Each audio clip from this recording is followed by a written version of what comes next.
Tanggal 3 Juni tahun 1945, aku melihat Yesus mengarahkan langkah-langkahnya menuju danau bersama 11 rasul, sebab Yohanes masih absen. Banyak orang berdesak-desakan sekelilingnya, di antara mereka ada banyak orang yang kali lalu ada di gunung, terutama laki-laki, yang sudah sampai padanya di Kapernaum untuk mendengarkan sabdanya lagi.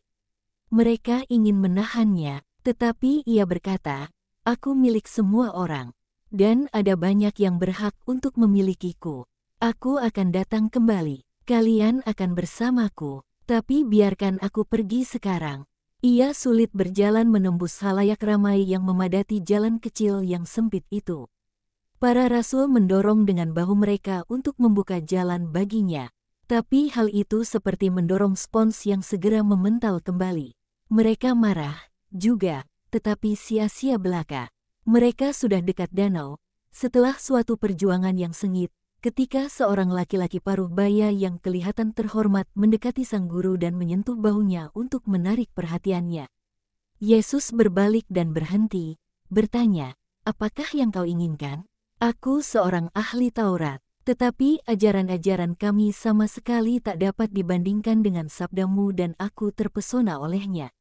Guru, aku tidak mau meninggalkan engkau. Aku akan mengikuti engkau kemanapun engkau pergi. Jalan manakah yang hendak engkau tempuh? Jalan ke surga, bukan itu maksudku. Aku bertanya padamu, hendak pergi kemanakah engkau sekarang? Di rumah-rumah manakah engkau akan singgah sesudah rumah yang ini, sehingga aku dapat selalu menemukan engkau?" Serigala mempunyai liang dan burung-burung di udara mempunyai sarang, tetapi putra manusia tidak mempunyai tempat untuk meletakkan kepalanya. Bumi adalah rumahku, di mana ada jiwa-jiwa untuk diajar, penderitaan untuk diringankan, orang-orang berdosa untuk ditebus. Jadi, di mana-mana kau benar. Dapatkah kau, seorang alim ulama di Israel, melakukan apa yang dilakukan orang-orang sederhana ini demi aku?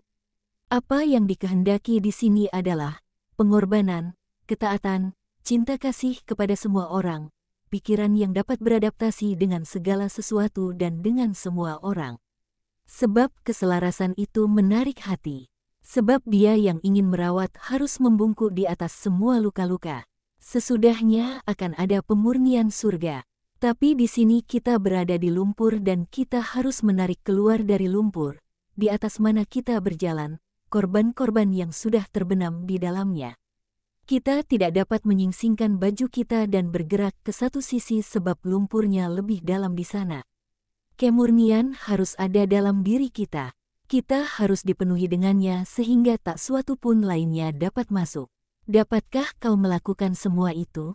Setidaknya biarkan aku mencoba. Cobalah. Aku akan berdoa supaya kau dapat berhasil. Yesus mulai berjalan kembali dan perhatiannya tertarik pada sepasang mata yang terpaku padanya. Mata seorang pemuda yang tinggi dan kuat yang telah berhenti demi membiarkan rombongan para pengikut lewat, sebab dia kelihatannya hendak pergi ke arah yang berbeda. Yesus berkata kepadanya, "Ikutlah aku." Si pemuda terkejut, rona wajahnya berubah, terkejap-kejap seolah dia silau oleh cahaya, lalu membuka mulutnya untuk berbicara tetapi tiada dapat menemukan suatu jawaban yang segera. Pada akhirnya dia berkata, "Aku akan mengikuti engkau, tapi ayahku meninggal di Khorazim dan aku harus menguburkannya. Izinkan aku melakukannya dan lalu aku akan datang. Ikutlah aku." Biarkan yang mati menguburkan orang-orang mati mereka.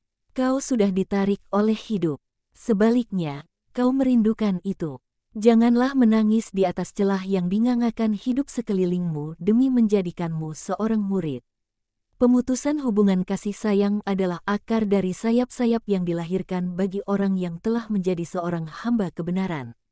Tinggalkan yang rusak pada takdirnya sendiri.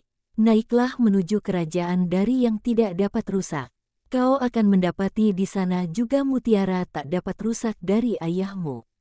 Allah memanggil dan berlalu. Esok kau tiada akan menemukan kembali hatimu yang seperti hari ini ataupun undangan Allah.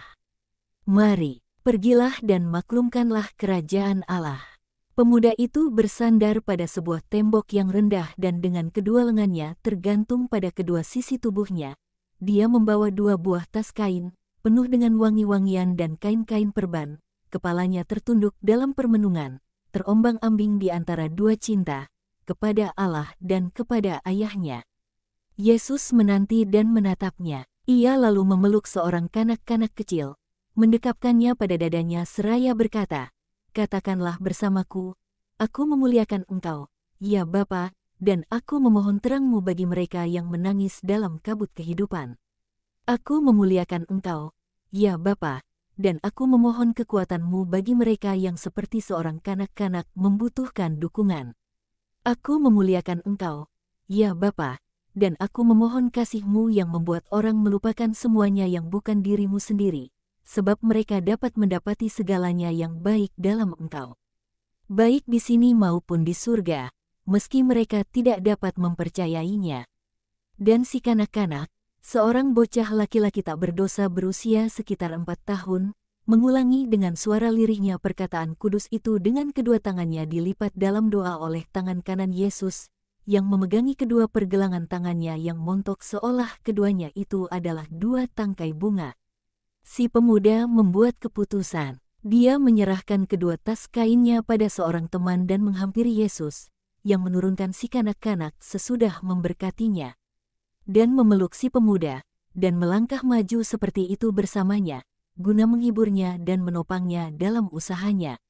Seorang laki-laki lain bertanya kepadanya, "Aku ingin ikut bersamamu juga. Tapi sebelum mengikuti engkau aku ingin berpamitan dengan sanak keluargaku. Apakah engkau mengizinkanku?" Yesus menatapnya dan menjawab, "Ada terlalu banyak akar dalam kemanusiamu. Cabutlah itu dan jika kau tidak dapat, potonglah." Orang harus datang untuk pelayanan kepada Allah dengan kebebasan rohani. Dia yang memberikan dirinya sendiri, haruslah tidak memiliki ikatan. Daging dan darah adalah selalu daging dan darah. Aku akan dengan perlahan-lahan mencapai kebebasan yang engkau maksudkan. Tidak, kau tidak akan pernah mencapainya. Allah menuntut sebanyak Ia bermurah hati tak terhingga dalam mengganjari. Jika kau ingin menjadi seorang murid, kau harus memeluk salibmu dan mengikuti aku. Jika tidak, orang akan tetap menjadi sekedar seorang percaya. Jalan hamba Allah tidak ditebari dengan helai-helai bunga mawar, dan mutlak dalam tuntutan-tuntutannya.